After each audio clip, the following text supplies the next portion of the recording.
Hey everybody, it's Matt Finch's D&D Neighborhood, and I'm here with Casey Christofferson, and we are here for the 5 top DM tips. So say hello, Casey. How's it going, guys? And Casey is the author of a huge number of various adventures and source books and all kinds of things. Give us a partial list of some of the stuff that you've written, Casey. I'm the main guy for Bard's Gate, upcoming City of Brass. Wrote tons of monsters for Tome of Horrors. Castles and Crusades. Castles and Crusades. Did the Haunted Highlands with them. Our Quest of Doom. Probably a good 5th of those are my adventures. Yep. Okay. Tons of these new Indiegogo ones. Yeah. So there's the Pressy. Casey is one of the most experienced authors out there in the RPG industry, and we're here to get Casey's top 5 DM tips. And as with the other shows, I don't know what it is that Casey is going to say, so I'm going to take my notes and we're just going to sort of talk through these tips as we go. Right. So Casey, what is your first, your number 1 DM tip? It's these guys right here, man. I'm addicted to the plain note cards. I might draw a little piece of a map on there and slide it over to the characters when they search a region. I might write something down on it, like, you have a dream about the new sword that you found, and it tells you that you need to bathe it in the blood of elven children or it will stop working for you. And just since somebody's asking on the chat room what it was that you held up, it's an index card. You're right. Index cards, and absolutely love them. It saves me time when the rogues want to go robbing and stealing. Just write down stuff right there. I use them to make sure I have my initiative order correct with people, especially if I'm playing with a large group. They could write their name on it and make a little table tent, set that down. I mean, I use them for a ton of stuff. Is it kind of wasteful? Maybe. Does it make my job as a DM easier? Definitely. And anything that keeps the game flowing. That's one of the things. That's one of my top 5 things. Is I try to cut down on all of the extra stuff to just keep the game flowing and keep people's juices going as they play. And the note cards really help me do that. So one thing that says is that you, because that's not, nobody else that has done the top 5 DM tips so far has really focused very much on what you have to do in order to handle private communications with players. Yes. You're probably the first person who's raised that. And so I'm going to take it that one of the ways that you play that may be different from other DMs is that you allow people to branch off and sort of do more things at once than most of the DMs that have been talking, who, to be fair, have been talking about convention games for the most part. Yeah. My home game has a lot of players. It's How drop many? in, drop. How many? We have between 9 and 11 in my home group, and a lot of them are teenagers. So they're going off and doing their own damn thing while you're talking to her. Yeah, and me being an educator as my other profession, I'm used to corralling cats. It's something that I do, but I also know that they get bored rather quickly, and that gets me to one of those other things that is a really important tool for me. Is I want to make sure that everybody feels important, so that keeps them engaged and keeps their ownership in the game. That said, I don't let them, well, I'll get into that, but so they all get something at some point in time that's important to their character. One character has a ring that has like a familiar in it. Another character has a sword that he hasn't unlocked all of the special abilities for the sword yet. Another one, he has an important quest that he has to accomplish. So every once in a while, I can slide him the note card and say, "Hey, you had a vision from your god that you're straying from your quest, and you need to find, and I'll write a name on it. And so there's someone that he needs to make contact with. So everybody, so instead of working necessarily together as a group, they have to forge their own group because you're in private communication with pretty much everybody at the table. Because if you're doing that with one person, you're going to be doing it with everybody. I do with everybody. It's only maybe a little thing, and maybe not every game session, but every 2 or 3 game sessions, I got to remember, okay, Ainsley needs to hear something from her Thieves Guild. They need to send her a message saying, hey, where's our cut of the money? Because her character, the way she plays it, is deviously greedy. And so she's always looking for more and more money. And of course, her guild is looking for a piece of all of this money that she's got her hands on all the time. So she has to remember to pay her tithe to the Thieves Guild, or otherwise they're going to come and shake her down. So do you give them various adventure hooks that could conflict with one another to where they're going to have to discuss where they're going to go? Or do you more go ahead and give them the group sort of quest, but they've just got these little individual things going on? They've got the group quests, but then they've got the kind of the mini quests that I'm going to hit at some point in time during the group quest, because that gets me to another thing. Side questing can really tick off everybody else. If one person has a little private side quest, I don't make that the emphasis of our big group game. Right. So I don't want to take away from everyone else's big group game time when we have 7 to 10, 11 people show up at once. Then we're all focused on the big adventure. And if, like I said, with 5 teenagers in the group, they're not focused, then we just hit that random encounter table until they become focused again on what they're supposed to be doing. You know, when the fire giant guardians of the town, when the guards start noticing these little people are causing a lot of problems and start chasing them through the city, well, then they realize maybe we better get back on track. Otherwise, the DM's going to beat us to death with fire giants. So. Right. So, and if you've got, and this is coming from one of the questions that we've got going on in the chat room, what do you do if there are, let's say you do it wrong a little bit, you get 2 index cards out there that actually are something that could spawn combat? Do you allow player versus player, or do you ban that, or how do you deal with that possibility? Oh yeah. Yeah, though it's rare enough because I don't know, I think there's a certain level of inexperience, and they also they've seen what each of the other characters can do. So for example, Lugnut, the half-orc barbarian, they've seen him put down, say, since we're playing 5th edition with the kids, since they've seen him put down 66 to 90 points of damage in a 1 or 2 hits, they don't want to be on the receiving end of anything Lugnut has to offer, which consequently happens whenever he fails his wisdom save and gets charmed, and makes him the best monster in the group. You know, they will kind of duke it out from time to time, but like I said, they have a certain level of respect for the other people's powers, and they don't want to necessarily get into that kind of deal where they're going to be PvP fighting. But if it does happen, you know, I mean, I make sure I pause them and I say, listen, this is a game. So if your characters are battling it out, you guys are still frenzies when we leave. Right. Yeah. So because that's the real downside. Yeah. On player versus player stuff, is really people carrying it out from the battle. And I've had old groups where there were characters who they were kind of, we've all had them, where you have people who are caustic, they don't get along, they don't play well with others, they tend to be kind of selfish and what have you. And like there was a group I was in, and I've actually made his character an NPC because I got along fine with the guy, but but I realized that and in fact I didn't like his best friend, but I got along fine with him. And I found it kind of shocking that his character was killed in a bad way, and they were going to have to do a little extra work to bring that guy back to life. And they just went, nah.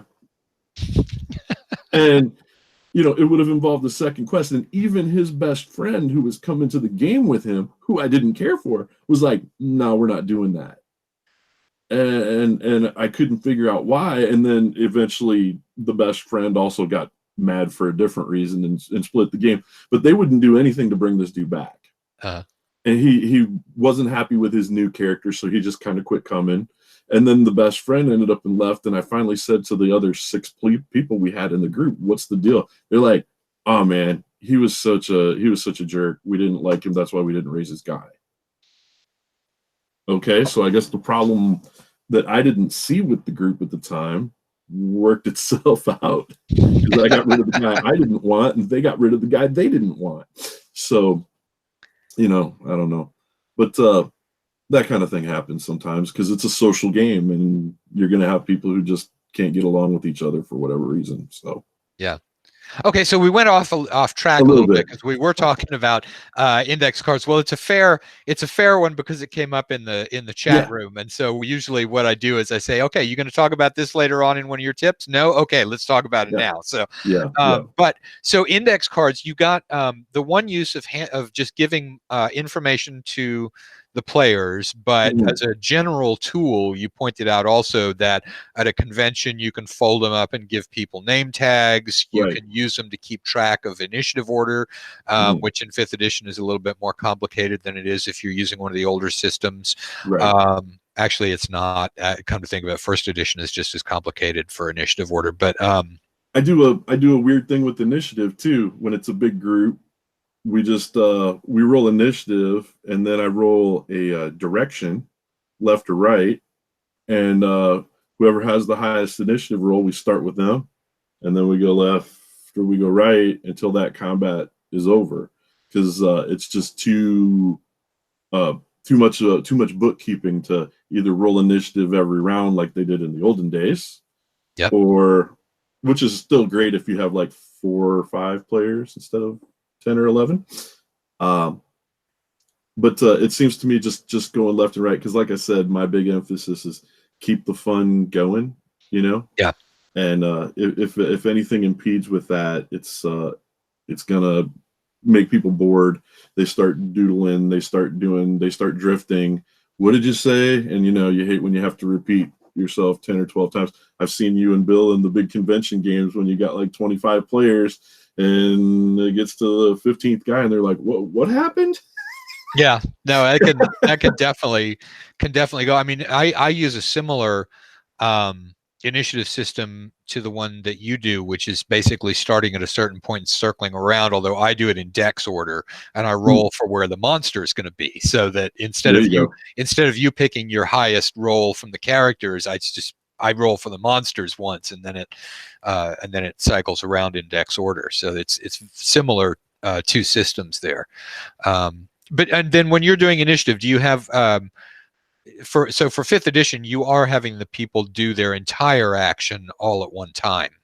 And then yeah. And I mean, I use the miniatures and the whole deal because I'm that guy. I'm addicted to. I've had miniatures since my dad painted them with me when I was like 7 years old. So we do the terrain and all that stuff. But I'm equally fine doing a theater of the mind. Years ago, when they had some really good game conventions in Oklahoma, I used to run just diceless games at the after party that they'd have after all of the con room was closed up, and we'd just kind of you tell me what you think is going to work, and I'd go, yeah, okay, that sounds like a good idea, and we'd do all kinds of role playing that way. Now we're starting to get the questions about the number of players at the table. We've got Mr. Goetz, who asked the question about PvP earlier, is saying that he gets overwhelmed with 7 to 8 players. And then Jim Stanton is asking, with that many players, how do you corral the exploration portion of the game? Because his front rank tends to get way more attention than the rest of the party. So unless you're going to talk about that in one of your later tips, let's talk a little bit. We can both talk about how we handle the large games. Yours is in the home session. Yeah, yeah. And mine is usually in conventions, which is where I've got the 20 plus Right. players. So, and I will when I talk about that, I will invite people to check out Dirty Bob's Roadhouse Facebook page. I have a lot of photos of the miniatures on the table and all of that kind of thing, and I kind of give snarky adventure summaries of all of the silly, stupid things that the party does. all right, now Dirty Bob's Roadhouse spelling. Yes. The spelling of it is dirty as dirty, but it's BOWBES. Yeah. Yes. So it looks like Bobby. Yeah. So that's how you can find that on Facebook, and I'll put that link down at the bottom of the video in the description when we're done. Okay, go on. Sorry, I didn't mean to interrupt. It's just that so that people can find it when they're looking. I have found that certain characters do try to dominate the game, and we have that as a situation, and we had that early on. I wasn't quite as familiar with 5th edition when I started running it for these guys. I'm very much Swords and Wizardry, Castles and Crusades, old school AD&D kind of fusion game that I've run for years that I don't need any rule books for, other than maybe look up certain spell effects. And so running to a system that is different. It is definitely a different game. Made for challenges for me that I wasn't expecting from quarters that I wasn't really considering. I didn't realize how overpowered the Ranger is at very low level. I didn't realize how overpowered the Druid with the Circle of the Moon is entirely. They're gods. That's wonderful for them, but not so fun for the rest of the group. Plus the Bard. Yeah. So it's nearly impossible to kill. And so I found the best way to handle them is give them something to do in the encounter that's going to make it a challenge for them while everyone else gets to do their thing. So maybe I have a bigger, meaner monster that concentrates on just those seemingly overpowered characters, while the rest of the characters maybe get side ambushed or drug into a different conflict altogether, maybe in a different part of the board. Say you have a room that's got 3 openings, one opening pops up, or all of a sudden a statue animates to take care of these guys over here. And so that causes a challenge for the Ranger because of he's a bow guy, and maybe his bow isn't doing the same amount of damage, or he has disadvantage against the stone statue or what have you. Give them something to do so other people can do their thing and still shine. And also it took a little bit of training. It took my wife to basically stop healing people for them to realize that everyone else could also heal. Speak of the devil too. Yeah. And well, she's a cleric of Freya, so she doesn't have to care about the rest of the characters. She was probably waiting outside the door until you were finally going to give her some airtime, and then yeah, there you go. We got the we had car stuff, so that's, we got another question about it. How do you keep the game moving when you've got the large groups of people? And I think you just mentioned how you do it in combat. Part of the question that we've had though is how do you corral the exploration portion of the game? Okay, so you do that, and then I'll do mine on that. With the exploration, do they mean getting too far ahead of the rest of the group, or splitting up and going different paths and routes? I think it's splitting up the group. I think I don't care if they split the group, then it's easier for me to kill them. Okay.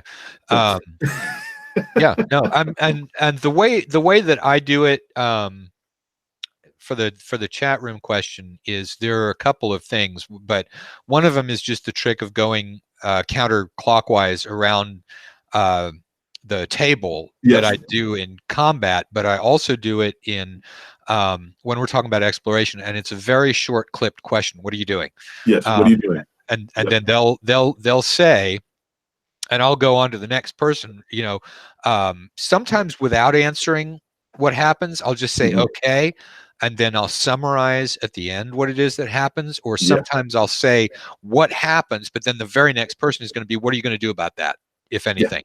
And so but it's always a question of Yeah. moving very rapidly around Yeah. the table, because people will do things when you ask them, and so it's a way of keeping people engaged. It's a way of keeping things moving quickly. Is very short questions, dividing what it is that they're doing, but always making sure that you're going rapidly around the table.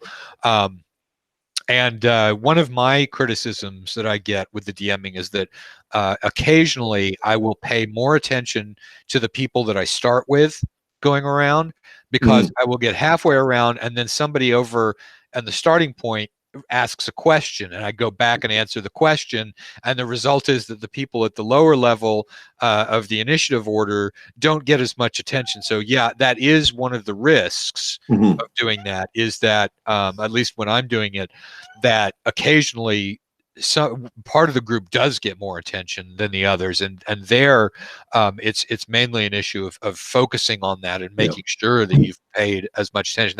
That's one of the pitfalls of the way that I do it, rather than giving somebody the center stage for their entire action. Right.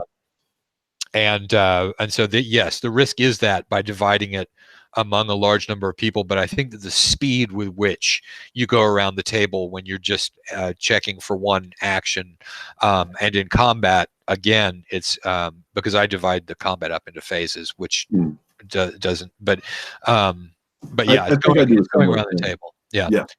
I think I do a similar thing, and I think it's easier when you're playing with your home group as opposed to a convention, because I already know, say, this young lady is going to be drawing a picture, this young lady is going to be burp, burp, burp, burp, to the neighbor. So I go, what are you doing? Nothing? Okay, moving on. What are you doing? Because I assume they would be doing the same thing in the dungeon. We'd say we just got swarmed by 1,000 rats, and they, burning hand, some people got some gross stuff happen, and then they're like, oh my God, can you believe that just happened? And they're blah, blah, blah. And then there's going to be the people like Lugnut who's like, what's causing these rats to come this way? And then, so he's going to want to go explore over here because Lugnut's the man. And, then, my wife is going to be like, yeah, let's let them go get eaten by the next thing while we find out what happens, because she's kind of the opinion, if some of them get eaten, maybe they'll learn a lesson. Right. And hey, getting eaten by monsters usually lowers the monster's hit points by a little bit too. So yeah, well, and I think my daughter learned from getting killed like 7 times in one of your games that player death wasn't 7. It was 3. Maybe in one game, and then maybe 3 to 4 times in another. It's okay, but she learned that character death is no big deal. Right. And she does have some friends that play with us who haven't had that experience yet, and it's going to be kind of a griefy moment when that actually does occur. So we're waiting for that. So some players haven't, because of 5th edition being, it is more player centric, and I get that. It is a lot rare for them to keel over and die because they get the 3 death saves or what have you.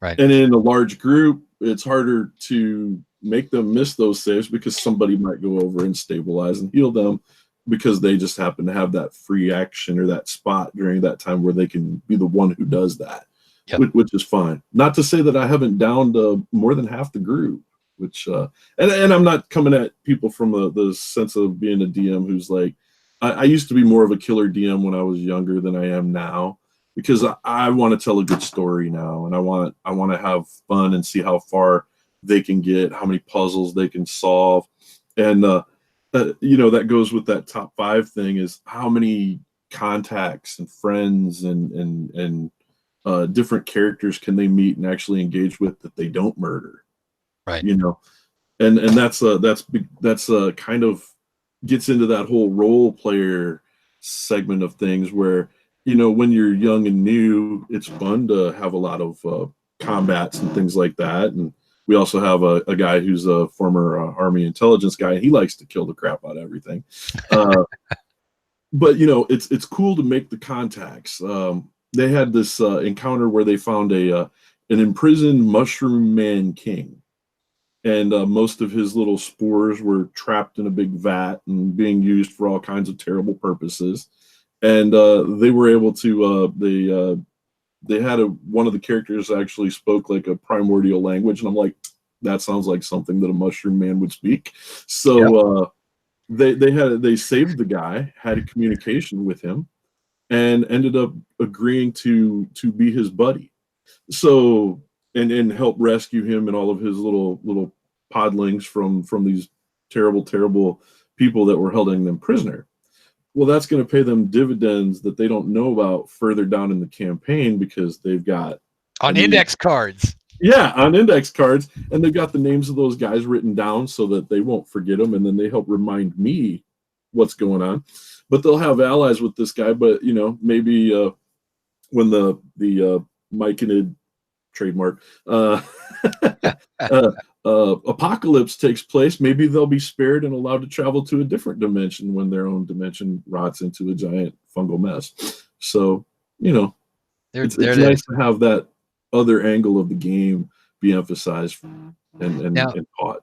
Now, we do have one more question about designing dungeons for large groups of players, but let's put that off, Mr. Goetz, until we've gotten a little further on the DM tips, and then maybe we'll work that in with some of the later DM tips. So the first one was index cards. What's your next one?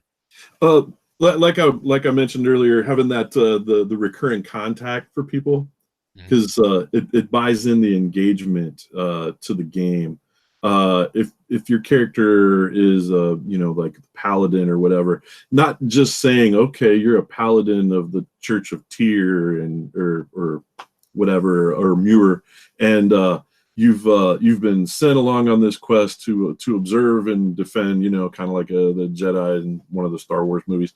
How about every once in a while, one of the descendants of Beaufort actually shows up and checks up on you to make sure that you're keeping to your code and honoring the faith and the values, and that you're spreading the word of the god in the campaign. Having that character not take away their thunder, but maybe show up every once in a while and send them on a quest.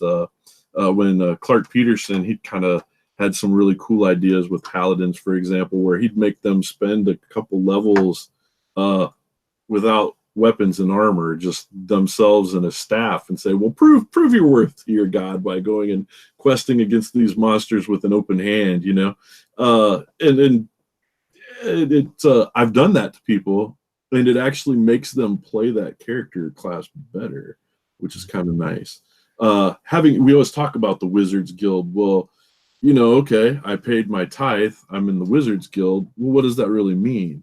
So having a little, well, you need to collect this many new spells for the guild. So you found a certain stash of scrolls, or you've defeated another wizard and acquired his spell book.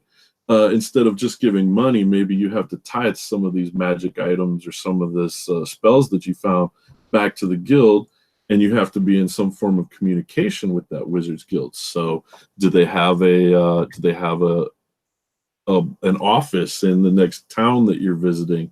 Do you have to Harry Potter it with an owl and send some kind of communication out there? Do you have to use your crystal ball or something to send the message back to the guild to let them know? Otherwise, maybe they send the magic police to go and ask you where your tithe is, but also at the same time, it's nice to have that, because then say the characters really botch it up bad and they all end up knocked out or whatever. It allows you to bring in the cavalry, so to speak, and say, okay, well, here's the benefit for having met these people, or here's the benefit for having helped this person at one point in time or done the quest, because there's your one, we brought the guys in to heal you and bring you all back or what have you, and allow you to move on another day. I had a game about a year ago where every single member of the party save one failed their poison save, and they thought they were dead, and I ended the session right there. And so they came back and they were pretty hot. They were all pretty mad because they thought for sure that I was going to make them create new characters that following session. And then they were getting hauled into the mortuary. And it was one of those deals where the character who actually made it had a week to think about what had happened, and it's like, oh yeah, did we check them for poison? Are they actually really dead, or are they just deeply unconscious? Aha, the question you should have asked last week, but he had a week to percolate on it. But say every single one of them had failed. Well, then I could have had them revived by this priesthood at the mortuary who realized that they weren't really dead, and now they're in debt to the priesthood to the tune of however many restoration spells it took to bring them back. Right. So I like that kind of thinking in my gaming. It's important to me to make sure that everyone is aware that there are consequences for the stuff that they do, but also those consequences can be good, and that having these little bit of backstories and having this little bit of an alliance creating scenario makes it their game and not my game. And it's a good source of adventure hooks too, when everybody's got a relative or a boss, that something can crop up.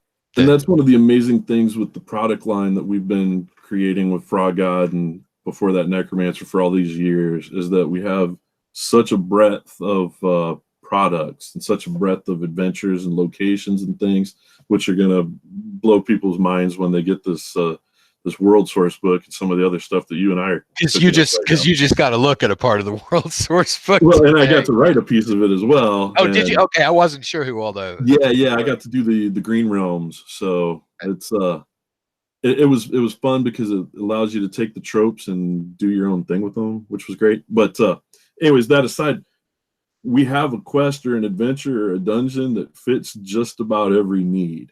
Yeah. And being able to put all of those guys together so that they're like, oh, well, we could go to this tower to go try to rent a room so we have a place to stay, or we can go over and try and get involved in this arena combat situation.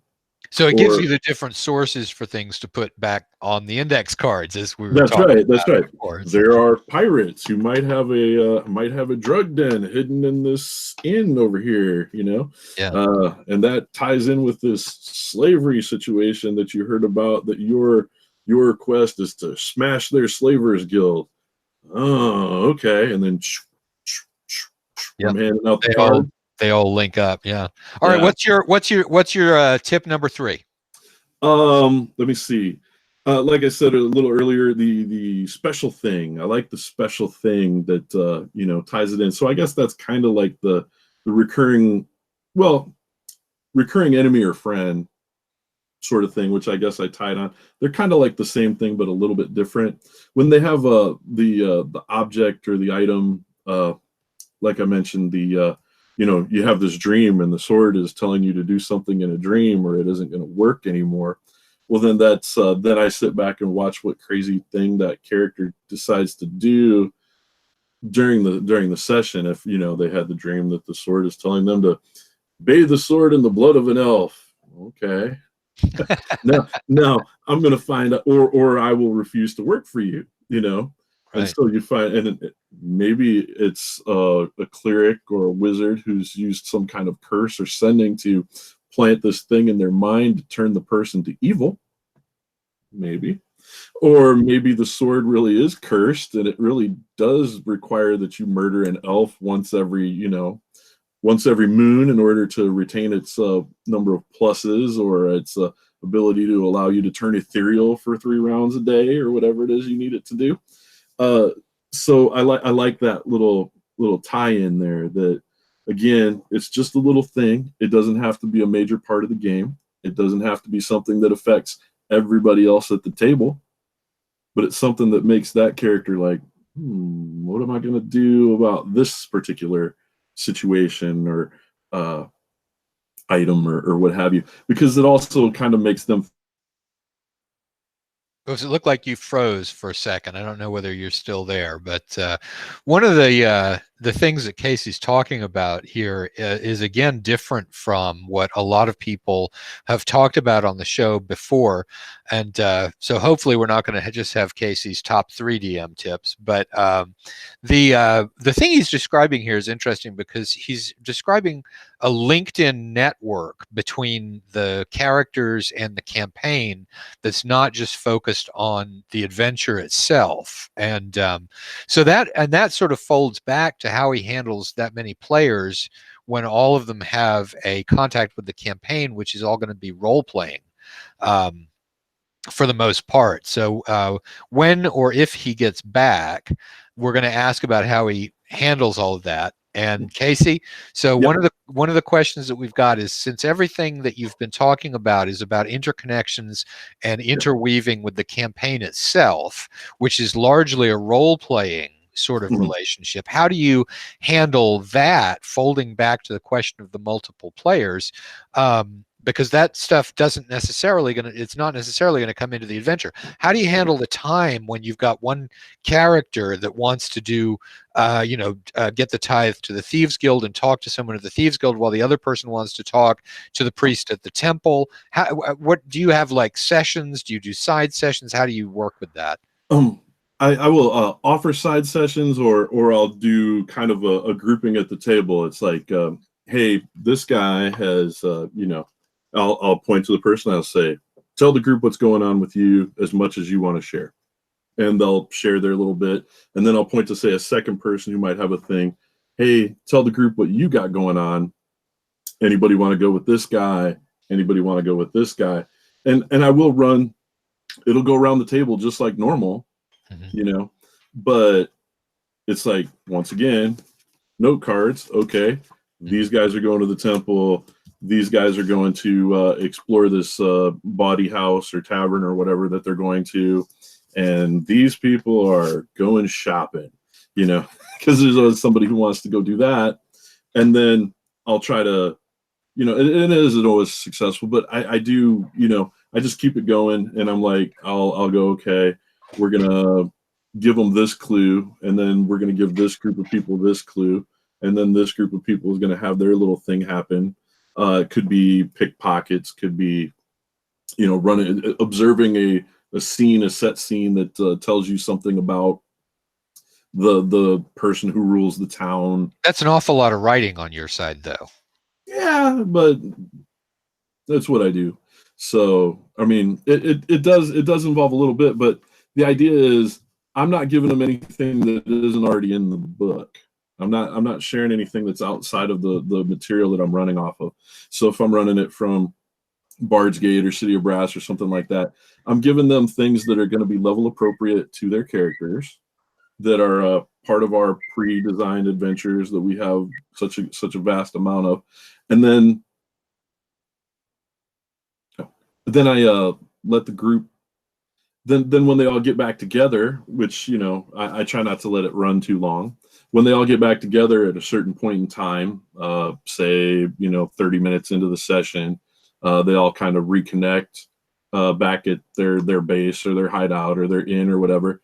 Then they'll get those 3 clues and they can decide which one of them as a group that they're going to move on to next. James Stanton just asked a question that I had the same question about, because you talked about not giving them anything outside of the material that you're working from. To what degree do you play off the cuff, and then to what degree do you play pre-planned?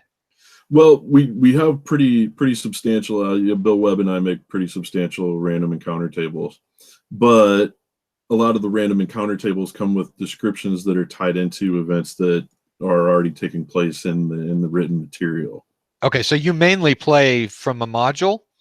Well, it's a lot of what I do is play test for stuff that we're getting ready to publish, or in the case that we're going on now, we're very close to the release date. So when all my friends at the table have already bought the thing, I guess we'll be playing a different campaign.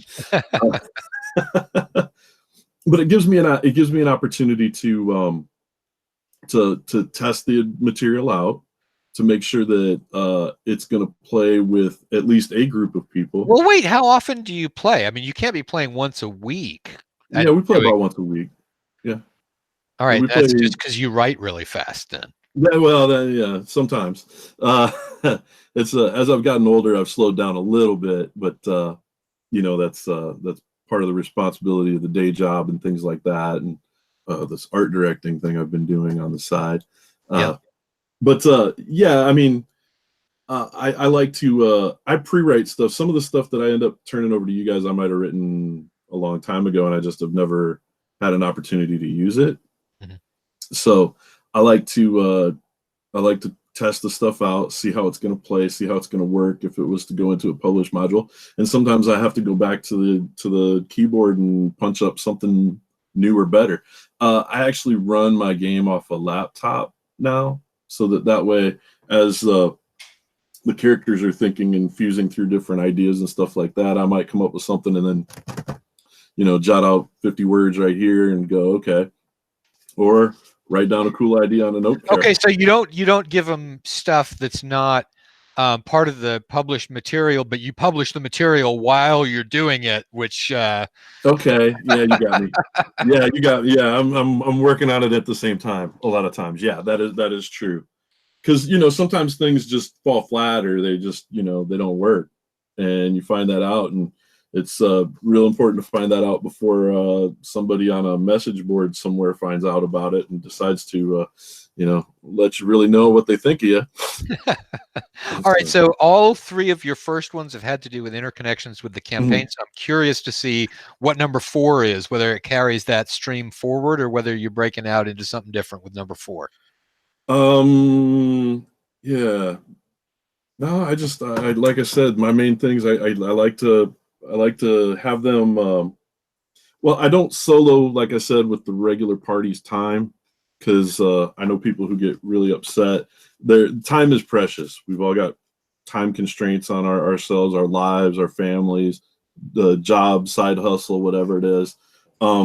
I will definitely set up a time if I have a player who's really interested in some kind of side quest adventure that got brought up, and see if they want to stay longer or show up earlier and get their game going before everyone else. I'm really kind of strict on my time as far as how I schedule my game. If we play on Sunday, we play from like noon to 4, and then I go take a nap. If we play on Saturday, we play from about 6 to 10. I mean, that's the time, and they know we'll sometimes go till 11 or whatever. But if Lugnut's player wants to learn a little bit more about his tribe or whatever, or some of the younger players want to have like a kind of a mini thing to kind of build up their character, build up their confidence in the playtime that they have with the big group, I'll most certainly run an extra hour for them. But I don't do it on everyone else's time. Right. Now, but what is this? So is this DM tip number 4, or what is DM tip number 4? 4. Let's go with 4. That I don't waste I try not to do the solo stuff on other people's time. Okay. Yeah. So managing the time. Yeah. It's big. It's big. Yeah. I have the limited, because I have as much energy as I have, and you get to a point. I'd love longer games, but sometimes, as we know from running a whole weekend at a convention, there goes your voice after 6 or 7 hours. Yeah. Okay. So what if I can rephrase what you're saying accurately? You're saying that the group is the group time-wise. Yeah. The group is the group, and That's then right. the separate stuff. So that actually kind of answers the question about how you write so fast on index cards to handle different things going on, is that some of the different things going on have already been done ahead of time, and what you're really talking about is the results. Right. Of it. Okay. I also don't punish the big group for little, like, smaller, like, side quest type things, like for the individual players or smaller groups of the players. If Ainsley and one of her friends go on a quest for her Thieves Guild, at the end of the big group session, everybody's getting the experience points, because she's still part of their group and she's still contributing to the group. So part of her contribution is they played some extra time. Everybody else gets a little extra XP out of it. That's interesting. I've never heard of anyone doing that. That's a good idea. Yeah. Well, because that way it keeps their levels a little closer together. If it was AD&D, I would not do that, because obviously they all level at different rates, and that was programmed in, slotted into the way the game was designed. But with a game like, you know, 3rd through 5th or whatever editions, they all level at the same rate.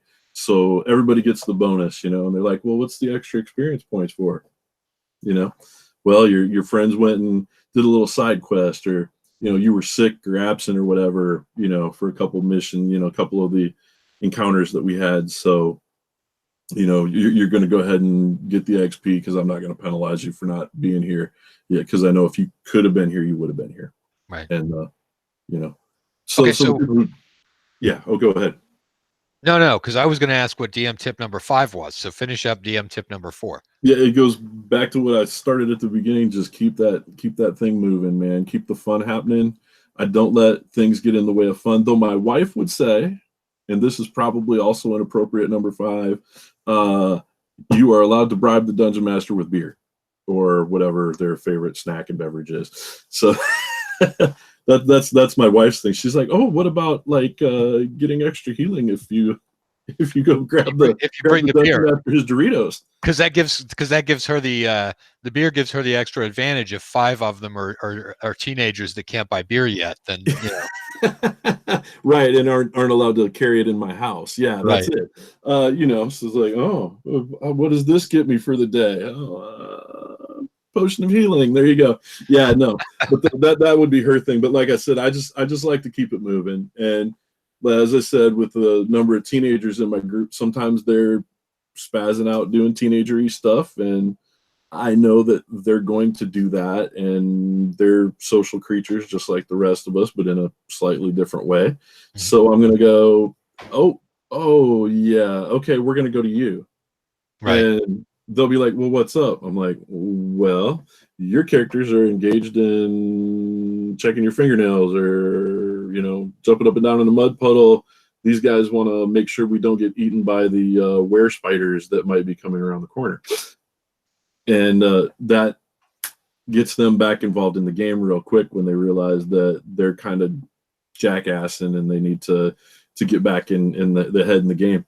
Or, you know, if they're befuddled and they're not paying attention to what they should be doing, it's a great time to bust out the old random encounter table and see what happens. When they're all having their sidebar conversations, that's when I start rolling dice and going, So those are some good tips for playing with younger players too. Right? Yeah, and big groups. If they start getting sidetracked, I go over. I have big bookshelves where I have tons of my miniatures and my terrain and stuff on.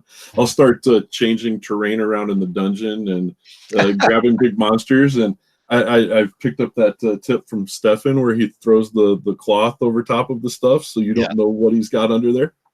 So I'll have a little like a hand towel, and I'll just go grab a bunch of stuff and throw a little napkin over top of it, and they're like, what's going on? And I start rolling dice. I don't know what's going on. Are we playing a game, or are we talking about the playoffs?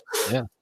And suddenly we're playing a game. So yeah. I mean, all right. So that's managing the time. Yeah.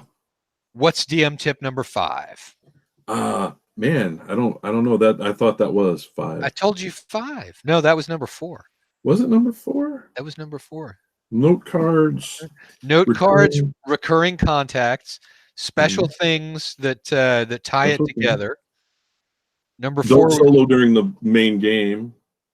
Oh, okay. Don't solo during the main game. All right. And then keeping it moving. Well, okay. All right, so don't solo. That's kind of the same thing. I thought don't solo was the same as keeping. It is kind of, yeah. I guess maybe it is kind of. Yeah. You might have got me. So I'm going to change. I'm going to change the title of it to Casey Christofferson's top 4.5 DM tips. Top 4.5 DM tips, or write all of your best material at the table. There you go. Yeah. So. All right, awesome. Well, we've been interviewing for about an hour, so I say that since we've covered all 4.5 DM tips, we could probably go ahead and shut it off here. Okay. Which is kind of a shame because we just had an additional person join us. So sorry, additional person. But Casey didn't make it all the way to 5. He only made it to 4.5. So make your players paint your minis for you? No, man, you No. can't just add that. That's a good one though. You know. So, all right, man. I appreciate it. Thank you. All right, thank you. And so for everybody watching, no matter what kind of Dungeons and Dragons it is that you play, imagine the hell out of it.